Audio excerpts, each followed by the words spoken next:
морская сказка. Как выходили на берег из моря 33 богатыря. А сейчас не сказку услышишь, расскажу, что вправду было. Захватили фашисты один город наш на морском берегу.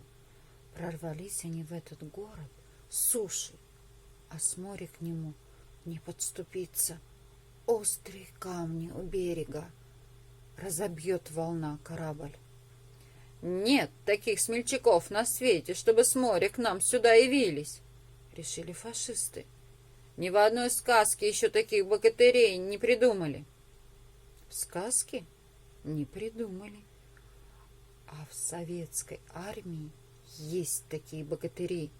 И не 33 их, а в 30 тысяч раз больше.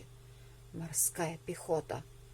Ранним утром появился на море советский корабль.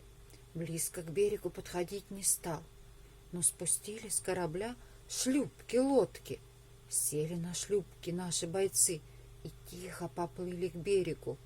Прошли лодки между камнями, стали пробираться между минами, а дальше уже и лодки ходу нет. Прыгнули бойцы в холодные волны, вода по грудь. Руки над головой, чтобы не попала соленая вода на оружие. Граната в одной руке, винтовка в другой.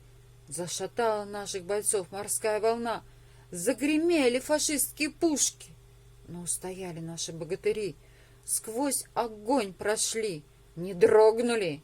Через волны пробились и ружья не замочили.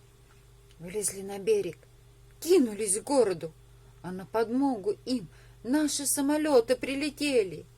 Не пришлось в то утро фашистам выспаться. Выгнали их из города и подняли богатыри над городом красный флаг. Германия!